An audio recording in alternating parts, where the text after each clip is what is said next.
అందరికీ నమస్కారం. శుభమస్తు.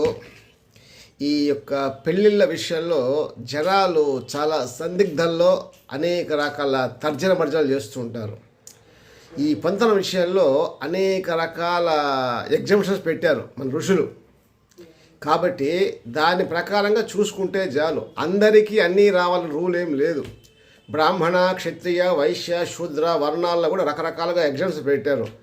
ఇప్పుడు అన్ని పరీక్షల్లో 100కి 100 రావాలంటే కుదరదు. కనీసం పాస్ మార్కులు ఉంటే చాలు, 35 మినిమం మార్కులు. అలాగా ఈ యొక్క వివాహ విషయంలో తారాబలము, చంద్రబలము, గ్రహమైత్రి, గణమైత్రి, జంతుమైత్రి, లగ్నాధిపతుల మైత్రి, రాశ్యాదుల మైత్రి, షష్టాష్టకాలు, కుజుడు, ఇలా చాలా ఉన్నాయి. కనీసము ఒక సగం వస్తే చాలు. మిగిలిన వాటికి కూడా ప్రాయశ్చిత్తాలు, పూజలు ఉన్నాయి. అన్నీ బాగుండి చేసి కూడా చాలా వరకు ఫెయిల్ అయిపోతున్నాయి. అది వాళ్ళ కర్మ రీత్యా. అందువల్ల ప్రధానంగా ఏంటంటే మనకు కనీసం అన్ని పొందనాల్లో సగం పర్సెంట్ వస్తే కూడా చాలు. అన్నిటికీ ఉన్నాయి, ప్రాయశ్చిత్తాలు ఉన్నాయి. స్వామి ఎంత వచ్చింది పర్సెంటేజు? 36కి అన్నీ వచ్చింది, 28 వచ్చిందా, 18 వచ్చిందా, 40 వచ్చిందా? ఇది పర్సెంటేజ్ నామినల్గా రావచ్చు, ఇబ్బంది లేదు. కానీ ప్రధానంగా చూసుకోవాల్సిన అంశాలు కొన్ని ఉన్నాయి.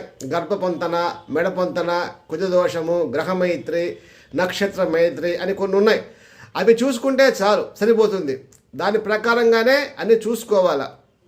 కనీసం వచ్చినా కూడా మనం దాన్ని సర్దుకొనేసి పెళ్ళిళ్ళు చేసుకోవచ్చు. దానికి ప్రాయశ్చిత్తాలు ఉన్నాయి, అనేక రకాలైనటువంటి పరిష్కారాలు ఉన్నాయి. అంతేగాని దిగులు పడకండి. ఇలాగానే మీరు కాలాన్ని వెళ్ళబోచుకుంటే ఇంకా పెళ్ళిళ్ళు జరగవు ఎవరికి, ఇట్లా ఉండిపోతారు. కాబట్టి అనుభవమైనటువంటి అయ్యవారి దగ్గర సంప్రదించి పరిష్కారాలు తెలుసుకొని పెళ్ళిళ్ళు చేయించండి మీ పిల్లకాయలకి. శుభమస్తు.